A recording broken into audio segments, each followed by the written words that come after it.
안녕하세요. 저는 이제 곧 33살이 되는 예비 신부입니다. 결혼이라는 게 별거 아니라고 생각했는데 정말 일륜지 대사가 맞더라고요.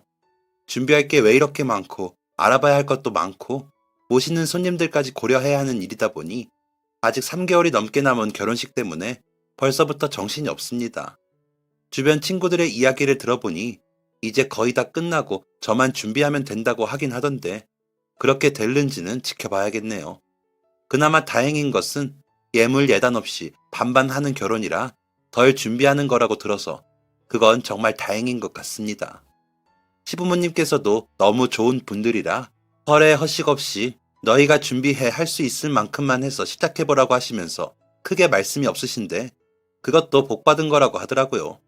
정말 유하고 좋으신 분들이시거든요. 남자친구와 만날 때도 그런 부분이 너무 마음에 들어 만났고 3년 동안 연애하면서 한 번도 실망한 적이 없었기에 결혼까지 결심하기도 했고요.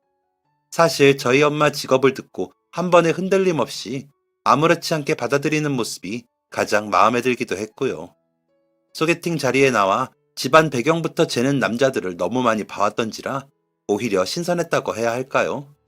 저희 엄마는 20년 넘게 가사 도우미 일을 하시면서 저를 키우셨거든요. 저희 아빠가 제가 12살이 되던 해에 간단한 치료를 받으러 가셨다가 지역에서 제법 큰 병원에서 의료사고로 돌아가시게 되면서 홀로 저를 키우셔야 했기에 슬퍼할 겨를도 없이 시작하신 일이셨습니다. 저를 부족함 없이 키우시기 위해 엄마의 손은 부르트지 않은 날이 없었죠. 저희 엄마는 아빠 돌아가시기 전부터 살림 왕이셨습니다. 친구들을 초대해 집에서 놀 때면 친구들은 너희 집은 왜 이렇게 깨끗해? 너희 집 꼭 잡지에 나오는 집 같아. 라며 신기해 했고, 엄마가 간식을 내어주시면 영화에서 나오는 간식 같아. 너무 예쁘고 맛있어. 라며 좋아하면서 학교가 끝나고 미연아, 너희 집에 가서 놀면 안 돼? 하고 묻는 날이 많았습니다. 엄마는 언제든지 친구들이 오고 싶으면 데리고 오라고 하셨죠. 저는 또 어린 마음에 으스대는 기분도 있고 심심하지 않으니 친구들이 오는 게 좋았습니다. 딱히 장난감이 많진 않았지만 엄마는 어디선가 뚝딱 만들기를 할 수 있는 재료들을 주시며 이걸로 이렇게 만들면 좋겠지 라면서 친구들이 뭔가 하나씩 만들어 갈 수 있게도 해주셨기에 친구들은 더 좋아했습니다. 솜씨가 좋으신 엄마가 시범을 보여주시면 친구들과 저는 열심히 따라 만들었습니다. 어떤 날은 파티 모자를 만들기도 하고 어떤 날은 풍선의 얼굴을 꾸미기도 하고 어떤 날은 가면을 만들기도 하고 어떤 날은 종이 인형을 만들었으니까요.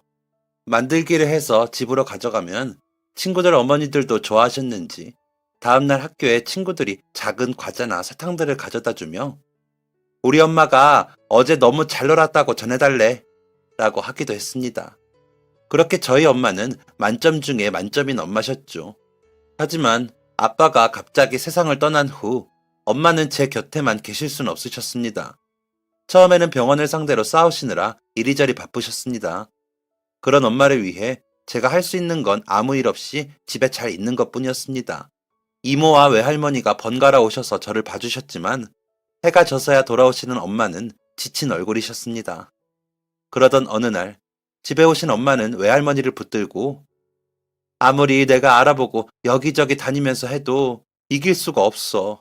미연이 아빠가 그렇게 억울하게 죽었는데 돈 몇 푼만 내어주면 그 사람들은 아무렇지 않게 없던 일인 것처럼 병원 문 열고 진료하고 다 해. 우리 미연이 아빠만 사라진 거야.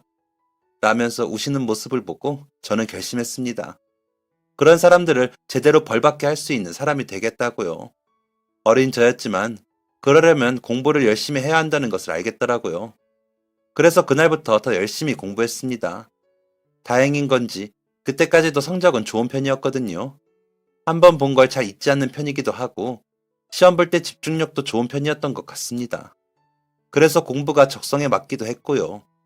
엄마가 더 이상 울지 않게 하고 싶기도 했죠. 또 공부한 만큼 성적이 나오는 것도 좋았습니다. 그러다 중학교 때 학부모님들이 오셔서 직업 소개를 해주시는 시간이 있었는데 한 어머님이 변호사라고 하시더라고요. 그 직업을 소개해 주시면서 억울한 사람들을 법적으로 대변하는 직업이라고 하시는 말씀에 그 순간부터 저의 장래 희망은 변호사였습니다. 무조건 변호사가 돼야겠다고 생각했죠. 검사님이나 판사님도 계시지만 억울한 누군가를 대변해 줄 수 있다는 것에 변호사라는 직업이 너무 마음에 들더라고요. 엄마가 울던 그날 밤이 떠오르기도 했고요. 아빠도 생각났습니다.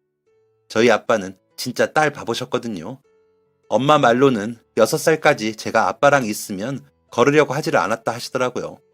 안고 업고 이고 다니면서 우리 딸이 최고다 라고 하셨대요. 제 기억에도 아빠는 화를 내신 적이 거의 없었습니다. 단 한 번 엄마에게 셈이나 엄마 어깨를 제가 울면서 때린 적이 있는데 그때 한 번 화를 내셨어요. 엄마가 미연이를 키우느라 얼마나 고생을 하는데 엄마를 때려. 미연이 나빠. 라고 하시면서 화를 내셨죠. 저는 그런 아빠의 모습에 놀라 울음도 그치고 엄마 뒤로 숨었던 기억이 아직도 생생히 납니다. 너무 낯설고 무서운 아빠의 얼굴이었으니까요. 그러고 나서 그날 밤 잠든 저를 안고 사랑한다고 몇 번을 하시는 걸 제가 들은 기억도 납니다. 그 후로 아빠는 화를 내시기보다 제가 예의가 없거나 엄마에게 버릇없이 굴면 인상을 쓰시고 송미연! 이라며 제 이름 3글자를 부르셨는데 그것도 한 4번 정도 될까 싶네요. 아빠가 인상이라도 쓰시는 게 싫어서 제가 조심하기도 했고요. 생각해보면 아빠는 항상 엄마 편이었지만 그런 아빠가 좋았습니다. 저에게 잘해주시는 만큼 엄마에게도 잘하셨고 엄마와 사이도 좋으셔서 정말 행복한 가정이라는 생각이 들기에 좋은 모습을 많이 보여주셨거든요. 거의 모든 시간을 서로 마주보는 그 순간에 웃고 계셨고 다정하셨습니다. 주말이면 잠깐이라도 짬을 내서 저를 데리고 교회로 나가시기도 하셨고요. 의견이 달라 대화를 나누실 때도 언성이 높아지거나 인상을 쓰시는 법이 없으셨죠. 그래서 지금도 저는 아이가 태어난다면 저희 부모님 같은 모습을 아이에게 보여주고 싶다는 소망이 있기도 합니다. 너무 이상적인 부부의 모습이라고 생각하거든요. 세상의 모든 자식들이 부모님을 사랑하는 것처럼 저 역시 너무 사랑했습니다. 두 분을 다 닮고 싶었고요. 그래서 그분들을 실망시키고 싶지 않았고 그분들의 자랑거리가 되고 싶기도 했죠. 제 눈에는 너무 완벽한 두 분이셨거든요. 그랬던 저희 아빠가 한순간에 돌아가시고 엄마와 제가 장례식장에 앉아있는 모습은 정말 청천벽력과도 같았습니다.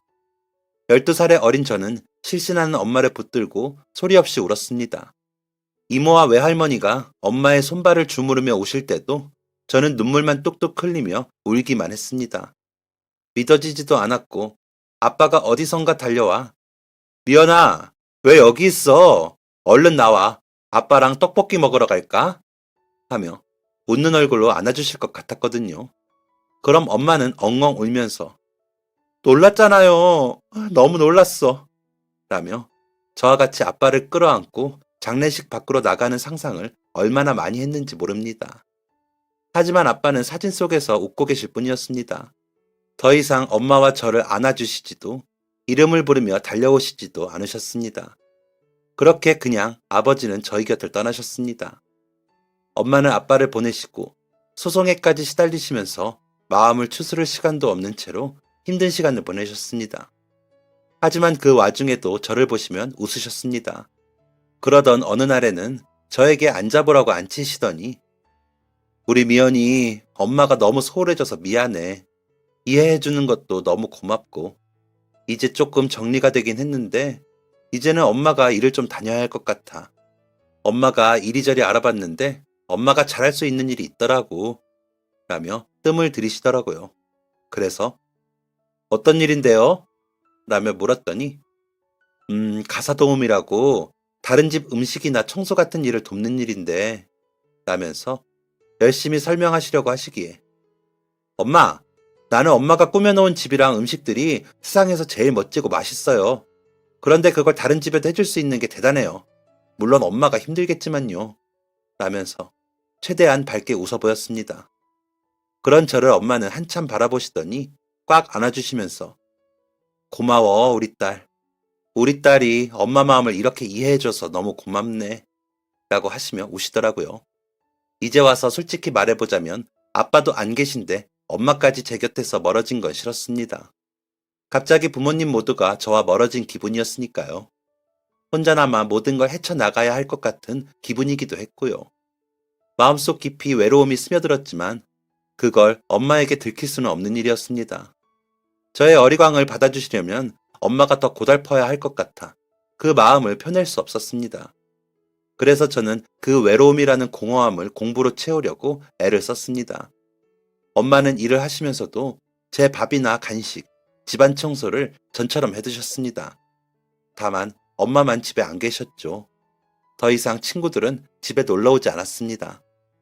그래서 저는 더 외로웠지만 세상 그 누구에게도 들키면 안 됐습니다. 그 외로움은 공부로 채운다고 채워지는 건 아니더라고요. 저는 점점 더 차가워졌고 누구라도 쉽게 생각하게 하고 싶지 않았습니다. 친구들은 전과는 달라진 저를 낯설게 느꼈는지 전처럼 다가오지 않았습니다. 저는 책을 보고 영화를 보며 친구들과 어울리던 시간을 대신했고 나머지 시간은 공부를 했습니다.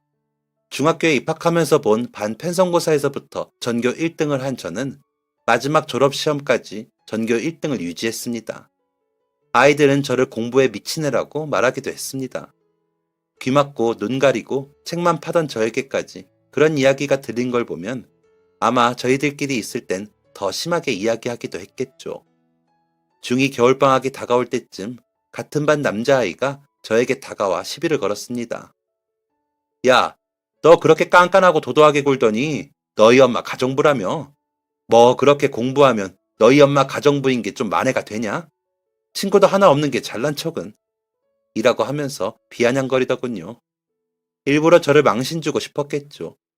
저한테 좋아한다고 몇 번 쪽지를 보냈던 애이기도 했는데 제가 답도 안 하고 모르는 척 했더니 오기가 나기도 했는지 잔뜩 약이 오른 말투로 큰 소리로 공격적인 태도를 취하더라고요. 그 아이의 말을 듣고 다른 아이들이 웅성거리며 저와 그 아이를 주목하는 게 느껴졌습니다. 그 아이들 모두 어차피 뒤돌아 쑥덕거릴 것을 알았지만 그럼에도 거기서 물러서고 싶지 않았습니다. 우리 엄마가 가사 도우미이신 거랑 내가 열심히 공부하는 거랑 무슨 상관이니? 나는 우리 엄마가 대통령이어도 공부 열심히 할 건데? 그러는 너는 부모님이 무슨 일 하시는지 모르겠지만 그래서 열심히 안 하니? 먹고 살만해서? 나중에 부모님 안 계시면 넌 어쩌려고? 남의 일에 신경 쓰지 말고 너 일이나 잘해. 친구 없어도 난 우리 엄마랑 충분히 행복하거든. 이라며 돌아섰습니다. 그러자 웅성거리며 집중하던 아이들도 뿔뿔이 흩어지더군요. 저는 아무렇지 않은 척 뒤돌아 자리에 앉았지만 속으로는 엄청 분했습니다. 더 쏴붙이고 화를 내고 싶었지만 그렇게 제 에너지를 소모하고 싶지 않아 애써 저를 진정시켰죠. 그리고 그날 학교 후 집으로 가고 있는데 저희 집에 제법 많이 놀러오던 한 친구가 제 앞을 가로막더라고요. 미연아, 너는 지금 행복해? 라고 묻는 그 아이의 눈에는 약간 눈물이 보였습니다. 난 지금 충분해. 왜? 라고 묻자 다들 뒤에서 너 욕해. 공부만 잘하면 다냐고. 너 옛날엔 안 그랬잖아. 왜 이렇게 변했어? 너가 다른 애들 왕따 시키는 건 알지? 꼭 그렇게 하면서 공부해야 해? 라면서 울먹거리더라고요. 그때 그 친구의 눈을 보고 알았습니다. 저는 혼자가 아니라는 것을요. 저를 응원하는 친구가 있다는 것을 말이죠. 그런 친구를 외면하고 외로움이라는 이름의 벽을 친 것은 저라는 것을요. 미안하다는 생각이 들더라고요. 미안, 오해가 있었던 것 같은데 공부 때문에 너희와 멀어진 것은 아니야. 그냥 내 마음의 문제야. 그냥 지금은 그러고 싶기도 하고 속상하게 했다면 미안. 그런데 나쁜 뜻으로 그러는 거 아니야.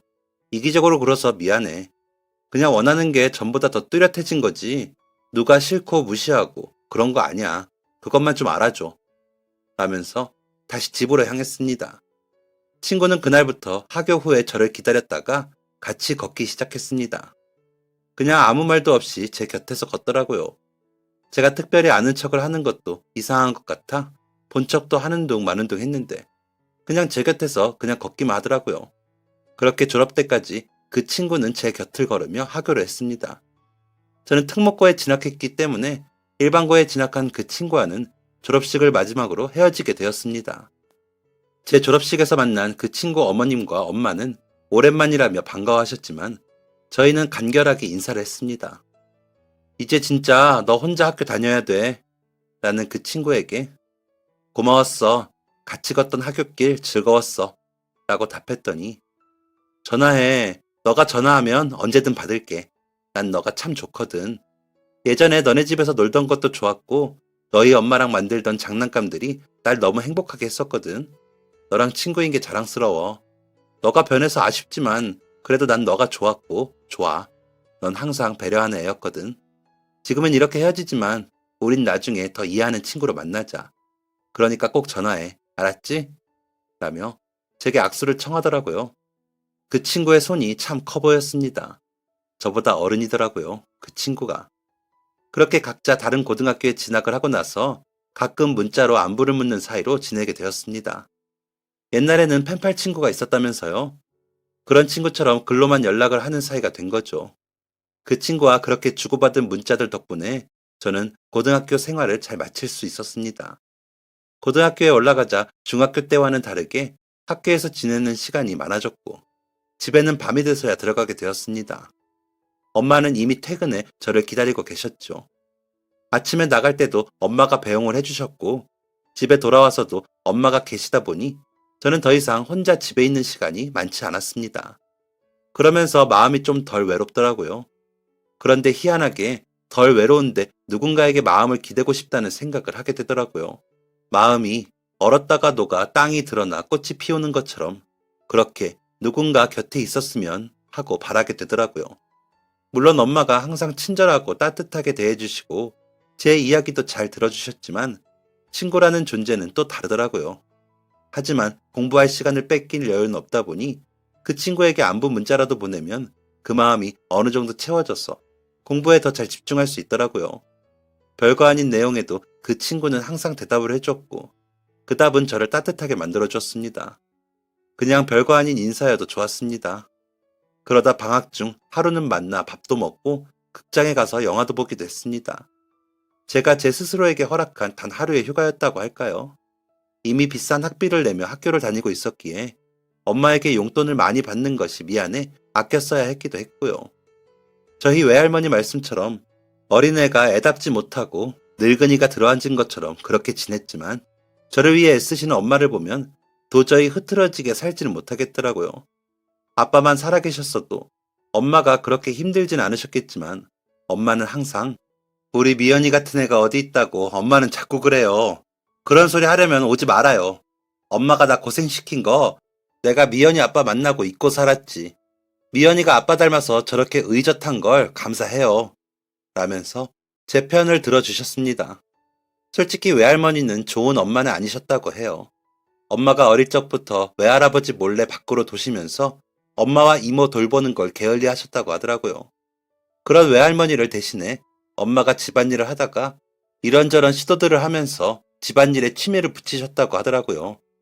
커튼도 만들고 쿠션도 만들고 하는 게 너무 좋아서 인테리어 소품 공방에서 일을 하시다가 인테리어 일을 하시는 아빠를 만나 결혼을 하셨다고 하더라고요. 아빠는 젊은 나이에 따로 매장을 내시고 일을 시작하셨는데 엄마를 보고 한눈에 반해 엄마가 일하시는 공방 물건들을 거래하시면서 일부러 더 자주 찾아오셨다고 하더라고요. 엄마는 처음에는 저 사람이 왜 저러나 싶어 무서웠지만 점점 정이부터 연애를 하셨는데 친할아버지가 반대를 엄청 하셨다고 하더라고요. 미리 집안에서 정해놓은 혼처자리가 있었는데 어떤 집안인지 알지도 못하는 집안이랑 사돈 맺는 건 절대 못한다면서 반대를 하셨다고 하더라고요. 엄마는 그 이야기에 아빠와 헤어지려고 했던 게 외할아버지가 돌아가시고 또 정신을 못 차리는 외할머니가 너무 부끄러워 포기하고 싶으셨대요. 하지만 아빠가 엄마가 아니면 결혼도 안 하고 그냥 죽겠다고 고집을 부려 하는 수 없이 결혼을 허락하셨는데 나중에는 친할아버지가 엄마를 더 좋아하셨답니다. 엄마 손이 너무 야물어 그 솜씨를 보신 할아버지가 인정을 하셨던 거죠. 그러다 제가 태어나던 해에 갑자기 편찮을 시기 시작해 저희 엄마가 저를 업고 할아버지 병수발을 했는데 돌아가시면서 엄마 손을 꼭 잡고 내 며느리 해줘서 고맙다 하시면서 돌아가셨다고 하더라고요. 아빠를 낳으시다가 돌아가신 할머니를 잊지 못하시다가 재혼도 안 하시고 아빠만 보고 사셨던 분이시라는 걸 엄마도 알았기에 잘 해드리고 싶었는데 정 붙이자마자 돌아가셔서 엄마는 너무 서운하고 속상하셨다고 하더라고요. 처음엔 냉랭하셨어도 막상 결혼하고 집안 식구로 인정하시고 나서는 엄청 잘해주셔서 더 그랬다고 하더라고요. 친정에서 받지 못한 부모정을 할아버지께 받았다며 엄마는 외할머니께 미연이 아빠 그렇게 되고 어린 미연이 부탁할 데 없어서 엄마랑 왕래하는 거지. 아니었으면 엄마랑 오래 보고 싶지도 않아. 그러니까 미연이 마음에 상처될 소리 하려거든 오지도 마요. 선미도 엄마랑 아는 척 하기 싫어서 우리 집 안 오잖아. 우리 미연이가 얼마나 장한 애인데 괜히 트집 잡고 그래? 라며 예민하게 말씀하시기도 하셨습니다. 가끔 저거 아니면 제 엄마 새 출발해도 될걸. 아직 젊은 애가 남의 집 일이나 다니고 있으니 내 속이 아니다. 라며 혼잣말인 듯 아닌 듯 말하는 외할머니의 말을 전하지도 않았는데 엄마가 그러시니 저도 외할머니가 그다지 좋진 않았습니다. 그러다 보니 점점 왕래가 없어졌고 이모만 가끔 오고 가는 사이가 되었죠. 그럴수록 엄마와 저는 더 돈독해졌습니다. 세상에 둘만이 서로 의지하고 살 수 있는 존재라는 생각이 더 들기도 했고 실제로 엄마가 아니면 저는 아무도 없었으니까요. 문자를 하는 친구에게 또 의지를 하긴 했지만 그래도 엄마만큼은 아니었습니다. 제게 항상 최우선은 엄마였고 엄마에게도 제가 그렇다는 것을 믿어 의심치 않았습니다. 아빠의 기일이 찾아올 때면 엄마는 저 몰래 우시기는 했지만 저와 아빠의 묘지에 다녀올 때는 여보, 우리 미연이가 이제 아가씨 같지? 당신이랑 아버님이 지켜주시는 덕에 우리 잘 지냈어요. 다음에 올 때까지도 잘 부탁해요. 라며 웃으며 말씀하시곤 하셨습니다. 저는 그 말을 들을 때마다 더 열심히 공부하고 제가 할 수 있는 최선을 다해야겠다는 결심을 했습니다. 그래야 아빠도 엄마도 실망시키지 않을 수 있을 테니까요. 엄마는 안 그래도 마르신 분이 점점 더 마르시더라고요. 저러다 남의 집에서 쓰러지진 않을까 걱정이 될 만큼요. 식사도 제 절반만 하시고 주무실 때도 거의 기절하듯이 주무셔서 가끔 엄마 코 밑에 손가락을 대어볼 정도였습니다. 얼른 성공해서 엄마 일 그만하시게 하는 것이 제 꿈이자 목표였습니다. 그래서 더 열심히 공부했습니다. 엄마는 그런 제가 걱정되셨는지 각종 영양제며 보약을 챙기셨는데 정작 엄마의 것은 없었습니다. 그게 너무 속상해서 엄마 나는 괜찮아. 엄마 좀 챙겨 먹어. 엄마 마른 것 좀 봐. 이러다 쓰러져. 라며 잔소리를 하면 아유 엄마가 이래봬도 강골이다. 살찌면 몸이 둔해져서 일하기가 더 힘들어. 집안일도 사람이 날래야 잘하지. 봐봐 엄마는 다 근육이야. 라며 가냘픈 팔뚝에 알통이라고 보여주시는 엄마였습니다. 그런 엄마에게 엄마 이 약들 다 같이 안 먹으면 나도 안 먹어. 같이 먹어. 라면서 억지로 드시게 하기도 했습니다. 세상에 엄마뿐인데 엄마가 스르륵 사라질까 두렵기도 했고 걱정도 됐으니까요. 문자를 주고받는 친구에게 이런 이야기를 하며 너는 요즘 어때? 요즘 통 너 얘긴 안 한다? 라고 물었습니다. 그때가 고2 겨울방학을 앞두고 있던 터라 수능 전까지는 마지막 방학을 앞두고 있으니 이번 방학에는 조금 더 신나는 걸 해보자고 말하려고 연락을 했었을 때였습니다. 그러자 나? 나야 뭐 뻔하지. 성적은 안 나오고 엄마는 잔소리하고 아빠는 유학 가래. 여기서 안 되는 거 붙들고 있지 말고 나는 정말 왜 이 모양일까? 미연이 너처럼 알아서 공부 잘하면 얼마나 좋아. 라는 답변이 돌아오더군요. 신세 한탄만 한다고 달라지지 않는다는 생각이 들었습니다. 그래서 주제넘게도 그 친구에게 공부에 대한 조언을 몇 마디 했습니다. 몇 가지 보냈는데 답이 없던 그 친구가 그래, 너는 알아서 잘하니까 이런 내가 한심해 보이기도 하겠지. 앞으로 시간 뺏기지 말고 공부 열심히 해. 나는 나대로 돌파구를 찾아볼게. 잘 지내. 라고 답장이 오더군요. 머리가 띵했습니다. 유일하게 믿고 의지하던 친구가 그렇게 일방적으로 단절을 선언하다니 충격적이더라고요. 하지만 괜한 자존심에 그 친구에게 답장을 하지 못했습니다. 그 친구와 매일 붙어 다니던 것도 아니고 어차피 학교도 다르니 그만이라고 생각했습니다. 그렇게 방학은 시작되었고 보충 수업에 학원 수업에 정신없이 시간을 보내고 있는데 엄마가 송이 캐나다 간다며? 송이 엄마랑 마트에서 만났는데 그러더라. 송이가 간다고 했대. 라고 알려주시더라고요. 엄마의 말씀을 듣는 순간 이 친구에게 내 진심을 전할 수 있는 시간이 얼마 남지 않았다는 생각에 방으로 가 전화를 걸었습니다. 오래도록 신호음이 울렸지만 친구는 전화를 받지 않더군요. 그래서 문자로 엄마한테 들었어. 캐나다 간다고. 혹시 그때 내가 마음 상하게 했다면 미안해. 난 도움이 되고 싶은 마음이었는데 너무 내 생각만 했나 봐. 라고 보냈습니다. 그날 밤에는 답장이 오지 않더군요. 아침에 일어나 확인을 해보니 새벽에 보낸 문자가 있었습니다. 응, 너는 항상 너 생각만 해. 나는 그때 유학 갈지도 모른다는 나의 말에 너가 조금이라도 아쉬워하거나 섭섭해 해주길 바랐어. 그런데 너는 내 학습법에 대한 잘못만 이야기하더라. 그런 게 무슨 친구니? 생각해보니까 너가 필요할 때만 연락하는 그냥 사람이더라고, 내가. 이번엔 내가 충고 하나 할게. 너는 그러다간 평생 친구 하나 만들지 못하고 외롭게 살 거야. 그런 애가 무슨 어려운 사람을 돕는 변호사를 하니? 공부만 잘했지 주변을 둘러보고 공감도 못하는데 돈만 밝히는 냉정한 변호사면 모를까? 이런 이야기도 이제 끝이다. 어쨌거나 널 좋아하고 너와의 추억을 아름답게 생각했어. 이제는 아니지만 잘 있어. 라는 장문의 문자를 천천히 읽고 또 읽었습니다. 그러다 눈물이 나더라고요. 엄마처럼 법이 어렵고 혼자서 힘들게 법으로 싸워야 하는 사람들을 대변하기 위해 변호사가 되려고 열심히 공부만 했는데 친구의 문자를 보다 보니 제가 너무 목표만 보고 나아가느라 정작 가까운 사람들에게 상처를 줄 수 있다는 것을 처음으로 생각하게 되었습니다. 그리고는 그간 학교에서나 학원에서 주변 아이들에게 어떻게 대했는지 돌아보게 되더라고요.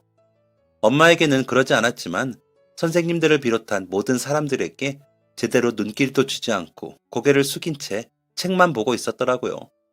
정말 그런 제가 다른 사람의 아픔을 보살피며 그들을 대신해 싸울 수 있는 변호사가 될 수 있을지 갑자기 자신이 없어졌습니다. 토론 대회에 나가서도 상대방의 의견에 허점을 발견하고 공격하고 반박할 줄만 알았지 공감하고 수긍하는 일은 하지 않았고요. 그러면서도 믿고 의지하던 친구에게 그런 이야기를 듣고 나서야 제가 어떤 사람인지 알았다는 게 한심하게 느껴졌습니다. 그래서 제 자신에게 질문을 많이 던지는 겨울방학을 보내게 되었습니다. 책도 많이 읽고 영화도 많이 보고 육교 위에 서서 하늘도 올려다보는 시간도 가져보면서 제가 정말 잘할 수 있는 일이 뭘지 목표에 수정 없이 가도 되는 건지 끊임없이 묻고 또 물었습니다. 그런 제 표정이 아무래도 좋을 리가 없었겠죠. 엄마는 그런 저를 걱정하시면서 이연아 왜 그래? 무슨 일 있어? 라고 물으시더라고요. 손이 온통 다 부르트게 일만 하시는 엄마가 제 표정 좀 안 좋다고 걱정하시는 걸 보니 제가 더 한심하고 이기적이게 느껴졌습니다. 참으려고 했는데 저도 모르게 눈물이 나 엉엉 울었습니다. 그리고는 엄마에게 그간의 일을 말했습니다. 송이 말이 맞더라고. 난 너무 이기적이야. 엄마가 이렇게 힘들게 일하는데 나는 방황하느라 걱정만 끼치고 나 너무 한심해. 라면서 우는 저를 엄마는 한동안 그냥 보고 계시더니 제 울음이 잦아들자 다 울었어? 엄마는 우리 미연이가 이런 고민하는 게 너무 반가운데? 당연히 너 나이에 가져야 할 고민이지. 너의 미래인데 다른 사람을 위한 목표를 세우고 있었으니까. 지금이라도 돌아볼 수 있다는 게 얼마나 다행이니? 엄마 나이가 돼서도 모르는 사람도 많은데 그런 고민은 1000번, 10,000번 환영이야. 근데 친구가 없는 건 좀 그렇다. 그건 미연이 너도 좀 바꾸려고 해봐. 사람은 혼자 서는 것도 중요하지만 또 주변에 아무도 없으면 혼자서 할 수 있는 게 없어지거든. 엄마 친구 많은 거 알지? 라면서 웃으시더라고요. 저는 심각한데 엄마는 웃고 계시니 조금 야속하긴 했지만 조금 더 생각해보니 엄마가 하시는 말씀이 무슨 말씀인지 알겠더라고요. 그간에 읽었던 책이나 영화에서 보고 이해가 가지 않았던 장면들도 이해가 가기 시작하고요. 성장통. 제 마음의 성장통을 겪는 중이라는 걸 깨달았거든요. 그래서 친구에게 문자를 보냈습니다. 송이 너가 있어서 많이 의지가 됐었어. 고마워. 그리고 너가 해준 충고는 내가 잘 새기고 달라지려고 해볼게.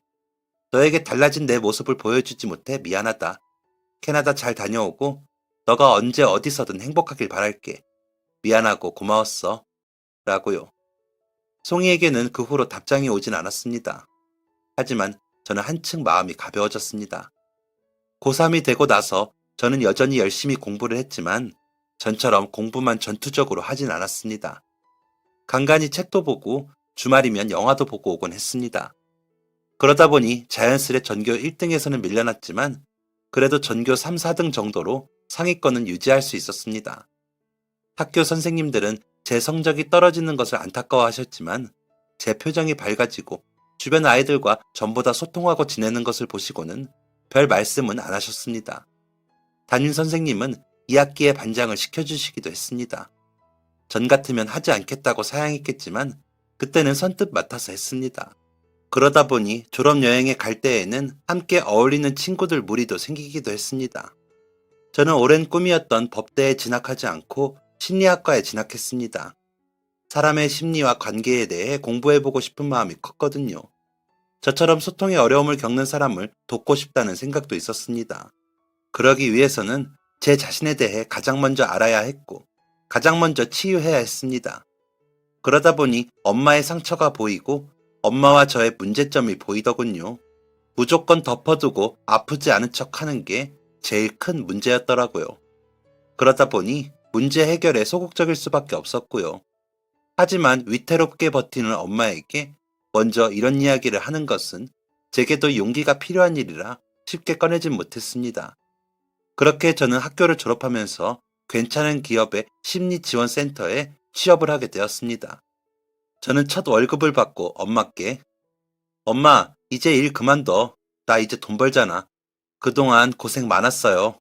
라고 말씀드렸습니다. 이제는 엄마를 고생시키지 않아도 되겠다는 생각에 잔뜩 부풀어 이야기하는 제게 엄마는 너가 돈 버는데 왜 엄마가 일을 그만둬? 라며 되물으시더라고요. 그래서 엄마, 그동안 힘들게 가사 도우미 하면서 돈 벌어서 나 먹여 살렸잖아. 이제 내가 한다고. 엄마는 쉬어. 라며 말을 했는데 엄마는 이연아, 엄마가 일을 하는 건 생활의 문제도 있지만 엄마의 이상 실현도 있어. 라고 하시더라고요. 이상 실현? 엄마, 남의 집 일하는 게 이상 실현이야? 라고 말을 해버린 저를 엄마는 생전 처음 보는 냉랭한 얼굴로 너는 엄마가 가사 도우미여서 창피하니? 그래서 너가 가진 사회적 지위 뒤로 엄마를 숨기려는 거야? 라며 다시 물으시는데 머리를 쾅 하니 맞은 것 같았습니다. 한 번도 엄마를 부끄럽다 여긴 적 없었고 엄마가 잘하시는 일이기에 행복하다고 말하시는 엄마의 말을 거짓으로 느껴본 적이 없는데 그 일을 제가 너무 가볍게 이야기했더라고요. 그래서 엄마 미안해. 그런 뜻 아니야. 알지? 라며 엄마를 안았습니다. 엄마가 나를 키우시느라 너무 고생하셔서 이제 그만 좀 쉬셔도 된다는 말을 내가 너무 못되게 말했다. 미안해요. 라며 말을 하는데 눈물이 났습니다. 그냥 단순하게 엄마가 힘드니 그 일을 하지 말라고 하면 엄마가 좋아할 거라고 생각했던 제 자신이 부끄러웠습니다. 이런 제 말실수로 엄마도 송이처럼 저에게 실망하실까봐 걱정도 됐고요. 하지만 엄마는 우리 딸이 얼마나 고생해서 회사 들어갔는지 알지. 그런데 미연아, 엄마는 아직은 더 일하고 싶어. 이제는 엄마 노후도 준비해야 하는데 그 노후를 너한테 의존하고 싶지 않아. 그리고 전에도 말했지만 엄마는 이 일이 좋아. 라며 저를 꽉 안아주시더라고요. 그렇게 대화가 끝나고 엄마에게 힘들면 쉬어도 된다고 말씀을 드리긴 했지만 일 다니시는 걸 적극적으로 말리진 못했습니다. 그저 엄마가 아프실까 걱정을 하며 영양제며 보약이며 챙겨드리고 건강검진 받으러 가는 것도 빼먹지 않게 챙길 따름이었죠. 일도 열심히 했습니다. 신흥 부서이다 보니 관심도 많았고 특집도 많이 잡히고 일도 많아 바빴지만 성과가 좋아 점점 더 인정받았고 진급도 빨리 되어 입사 6년 만에는 팀장으로 승진도 했습니다. 팀 조직이 어느 정도 자리 잡았다 싶었을 무렵 입사 때부터 저를 예뻐해 주시던 부장님께서 소개팅을 주선하셨습니다. 처음에는 거절을 했지만 적절히 거절할 이유를 못 찾아 예의상 나간 자리에서 지금의 남자친구를 만나게 되었습니다. 30살이 될 때까지 제대로 된 연애도 못한 저에게는 첫 남자친구였죠.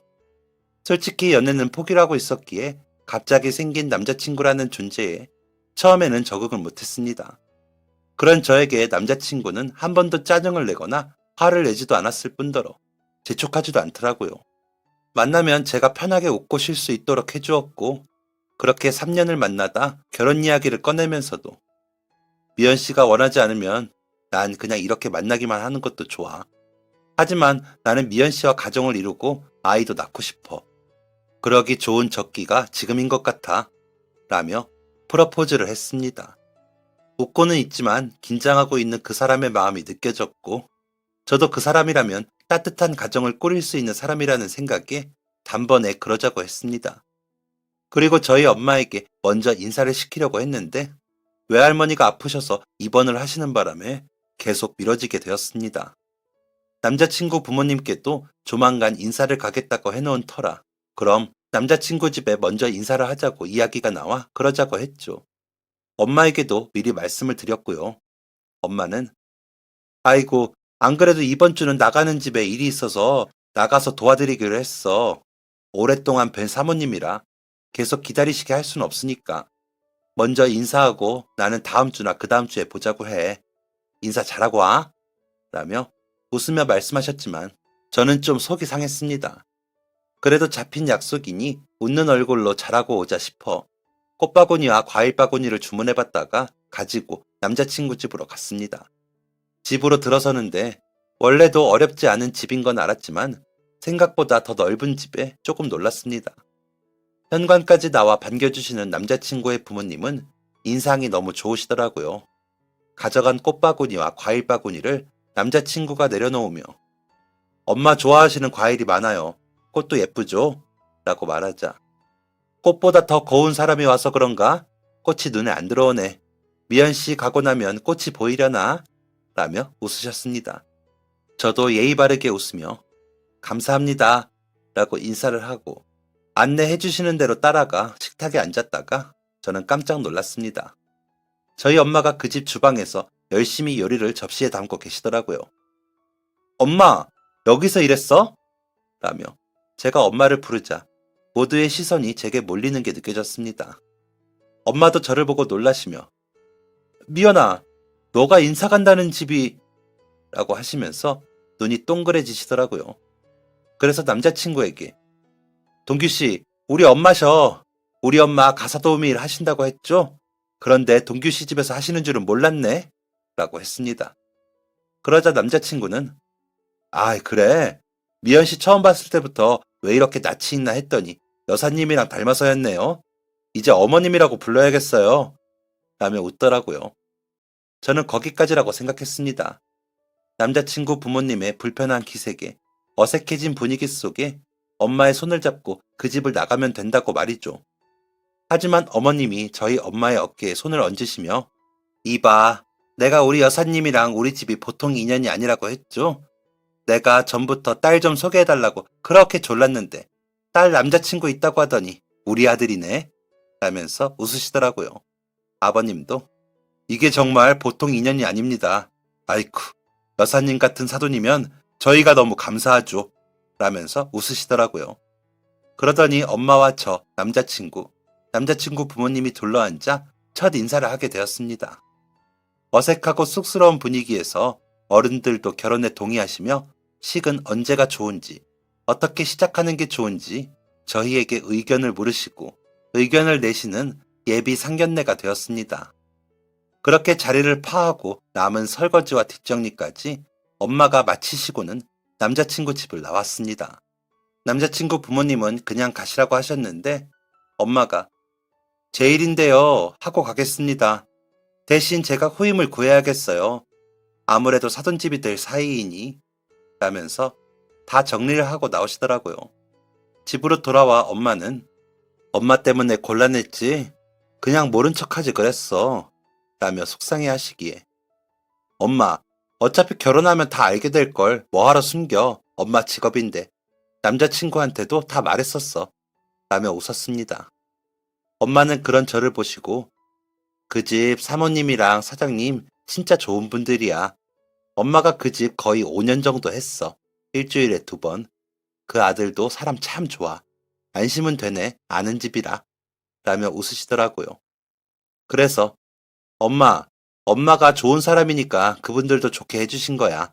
우리 엄마 안 봐도 뻔하지. 오늘도 봐. 끝까지 다 하고. 라면서 엄마를 꽉 안았습니다. 엄마는 그런 저를 다시 더 꽉 끌어안으시더니 엄마 부끄러워 안 해줘서 고마워. 그런데 이제 엄마가 일 그만둬야겠다. 엄마 그냥 반찬 가게나 할까? 라고 하시더라고요. 그래서 엄마 이제 그만 쉬어도 돼. 나 그동안 열심히 모아서 엄마 노후에 쓰실 돈이랑 나 시집갈 돈이랑 다 모았어. 앞으로도 벌 거고. 아기 낳으면 엄마가 키워줘. 그러니까 그때까지 좀 쉬어요. 라고 하자 엄마가 고개를 끄덕이시더라고요. 그렇게 엄마는 인수인계를 다 하시고 쉬시고 계십니다. 가끔 어머님과 만나 자수나 홈 인테리어에 쓰이는 소품들을 같이 만드신다고 하시더라고요. 두 분이서 전부터 그런 점이 잘 맞아 가끔 같이 어울리셨더라고요. 이제는 더 편하게 오고 가십니다. 덕분에 저와 남자친구는 결혼 준비하기도 더 수월했습니다. 감사한 일이죠. 그러면서도 그런 생각이 듭니다. 누구 하나라도 이 결혼을 탐탁치 않게 여겼다면, 혹은 갑질이나 불성실한 태도로 좋지 못한 인연을 맺었다면 어떻게 됐을까 하는 생각을요. 그럼 아마 저희는 결혼을 못했겠죠. 정말 인연이라면 인연인가 싶다가도 어른들의 성실함과 훌륭하신 인성이 만들어낸 결혼이라는 생각에 더 열심히 행복한 가정을 꾸려보려고 합니다. 생각지도 못하게 뱃속에 작은 생명이 찾아오기도 했으니 아이도 잘 키워보겠습니다. 엄마와 어머님은 벌써부터 아기옷 만드신다고 서두르시는데 성별을 알게 되면 만드시라고 했어요. 아마 사랑을 듬뿍 받는 아이가 될 것 같습니다. 하늘에 계신 아빠도 저희를 축복해 주실까요? 괜히 그리워 눈물이 나네요. 여러분들도 잘 살라고 해주시면 감사하겠습니다. 잘 살겠습니다. 지금까지 사연 들어주셔서 감사합니다. 사연이 재밌으셨다면 구독과 좋아요를 눌러주세요. 감사합니다. 안녕히 계세요.